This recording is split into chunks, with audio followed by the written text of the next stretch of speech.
Lahirnya Kecamatan Kebonagung. Otonomi daerah dan pemekaran wilayah terhitung sejak berakhirnya masa pemerintahan Soeharto. Di Indonesia terdapat 27 provinsi. Namun seiring berjalannya waktu yang diiringi dengan bertambahnya jumlah penduduk dan berbagai aspek kehidupan lainnya, terjadi penambahan atau pemekaran wilayah. Hingga pada akhirnya, kita mendapati ada 34 provinsi di Indonesia saat ini.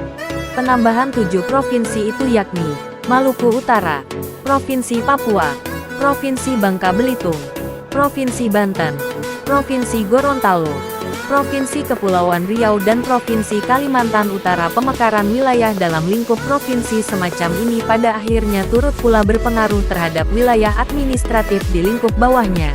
Maka tak dapat dipungkiri bahwa seiring bertambahnya jumlah provinsi, diikuti pula oleh peningkatan jumlah kabupaten dan kecamatan.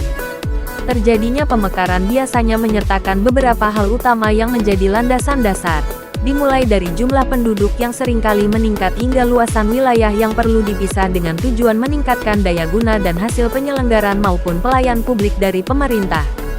Secara hukum, pemekaran wilayah di Indonesia seringkali memakai landasan hukum berupa desentralisasi dan otonomi daerah.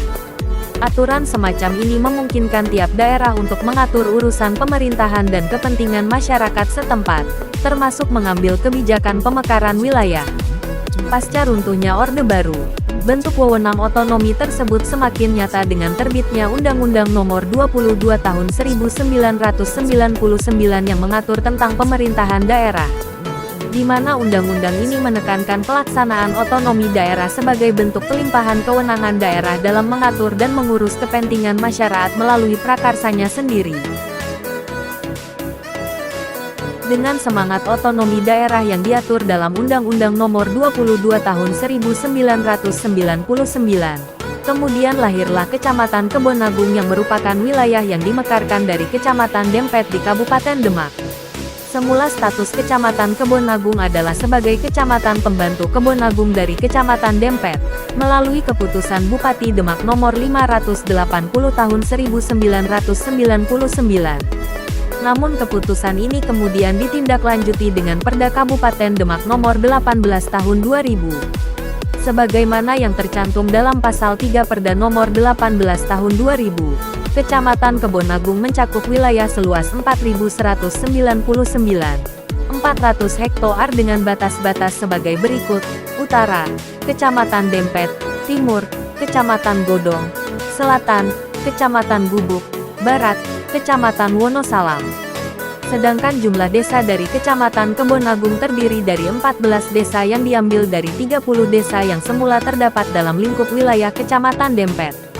Desa tersebut meliputi Desa Kebonagung, Desa Mijen, Desa Pilangwetan, Desa Sarimulyo, Desa Mangunanlor, Desa Klampoklor, Desa Prigi, Desa Babat, Desa Soko Kidul, Desa Werdoyo, Desa Mangunrejo, Desa Megonten.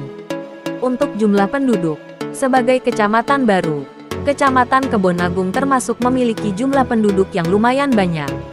Jumlahnya yakni mencapai 35.414 jiwa.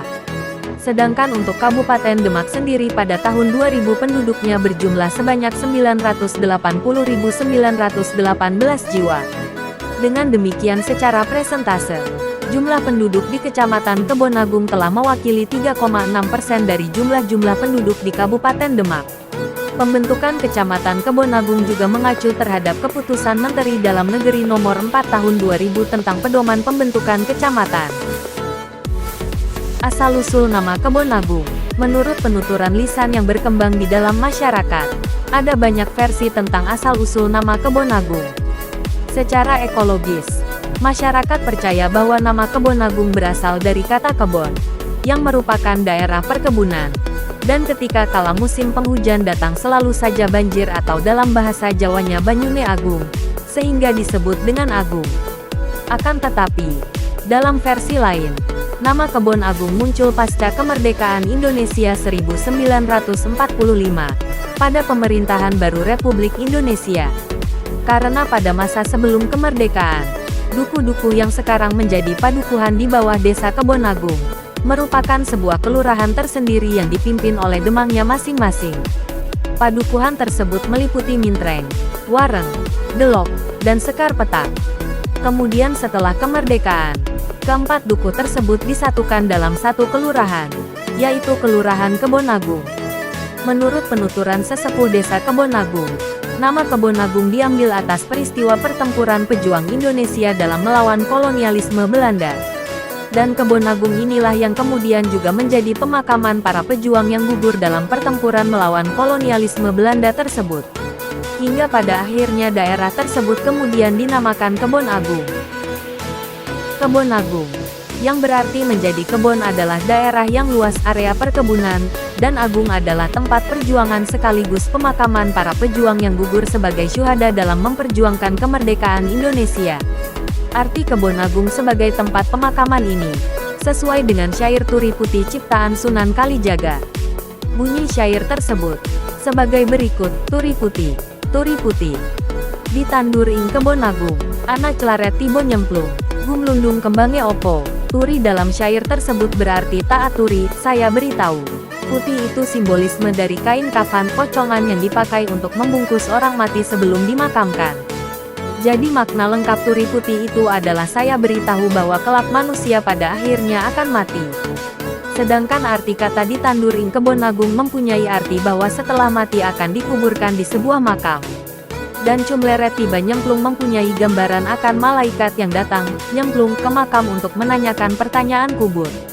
Kemudian akhirnya pada syair tersebut, ditutup dengan syair Gumlundung Kembange Opo, yang berarti manusia yang telah mati, pasca dikubur, maka kemudian akan diberi pertanyaan oleh malaikat soal amal perbuatannya.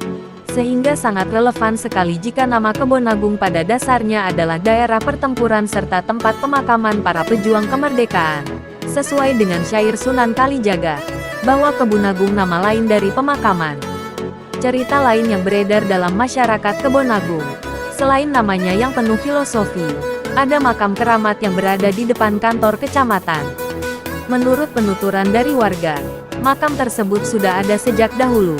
Diduga makam tersebut adalah makam Ki Joko Suro atau yang dikenal Mbah Bayi. Makam ini sangat berkaitan dengan situs bersejarah Merapen yang berada di seberang jalan dari makam tersebut. Akan tetapi sudah masuk wilayah Kabupaten Grobogan.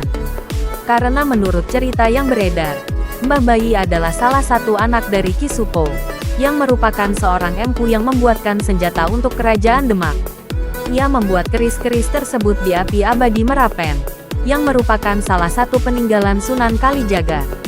Merapen sendiri menurut cerita para sesepuh di Kebon Agung yaitu seseorang yang bernama Nyonya Perminah almarhum, letak di pinggir Semarang Purwodadi yaitu 36 km dari Semarang termasuk wilayah Desa Manggarmas Kecamatan Godong, Kabupaten Grobogan, Jawa Tengah. Ditemukan pertama kali oleh Sunan Kalijaga ketika beliau bersama rombongannya membawa benda-benda pusaka dari Kerajaan Majapahit untuk dibawa ke Demak. Makam Mbah Bayi pada masa Prabu Brawijaya keempat, Majapahit runtuh kira-kira tahun 1478 m. Salah satu penyebab runtuhnya Majapahit adalah karena serangan Prabu Gerindara Wardana dari Kediri kemudian Majapahit dapat dikuasai Kerajaan Demak Bintoro sehingga Kerajaan Demak Bintoro mengambil semua benda-benda Kerajaan Majapahit dan dibawa ke Demak. Sunan Kalijaga beserta rombongannya ketika sampai di suatu tempat, akhirnya Sunan Kalijaga memutuskan untuk beristirahat sejenak, karena sebagian rombongan sudah mulai kelelahan dan kehausan. Kemudian beberapa orang membuat masakan, karena bekal yang dibawa berupa bahan makanan yang masih mentah dan tempat tersebut jauh dari pemukiman. Akhirnya Sunan Kalijaga dibantu beberapa orang sambil berdoa agar mendapat api dan air untuk memasak. Setelah selesai Sunan Kalijaga menancapkan tongkat ke tanah. Ketika tongkatnya dicabut, tiba-tiba secara ajaib keluar api dari tanah tersebut. Kemudian berjalan agak ke timur beliau menancapkan tongkatnya lagi. Ketika dicabut mengeluarkan air yang sangat jernih. Betapa girangnya para pengikut Sunan Kalijaga ketika dapat menemukan air dan api untuk memasak. Setelah beberapa saat Sunan Kalijaga dan rombongan melepas lelah dengan makan, minum, maka diputuskanlah untuk melanjutkan perjalanan ke Demak. Ketika hendak berangkat salah satu pembawa benda kerajaan mengeluh kepada Sunan Kalijaga atas barang bawaannya yang berat. Kemudian Sunan Kalijaga menyuruh meninggalkan saja benda tersebut. Dan ternyata benda itu berupa umpak atau tiang kerajaan. Sekarang benda tersebut disebut dengan Watu Bobot. Dan akhirnya Sunan Kalijaga beserta rombongannya melanjutkan ke perjalanan ke Demak kembali. Setelah sampai di Demak, Sunan Kalijaga beserta rombongannya meletakkan benda-benda kerajaan pada suatu tempat. Selang beberapa hari kemudian Sunan Kalijaga teringat kepada adiknya yang bernama Dewi Rosowulan. Karena teringat kepada adiknya Sunan Kalijaga, akhirnya beliau mengutus salah satu pengikutnya yaitu Empu Supo untuk mencari Dewi Rosowulan. Empu Supo adalah pembuat keris yang membuat senjata perang di Kesultanan Demak.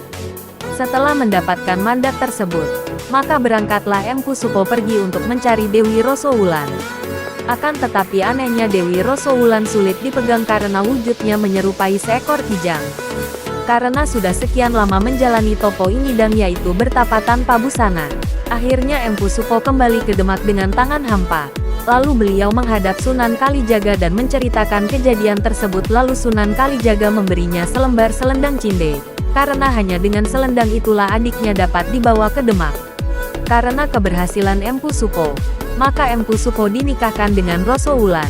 Tapi sebelum dinikahkan dengan Rosowulan, Sunan Kalijaga meminta kepada Empu Supo untuk membuatkan keris yang dibuatkan di suatu tempat, yang telah tersedia api untuk membakar dan sekaligus batu umpak untuk landasan menempa dan air untuk menyelup keris.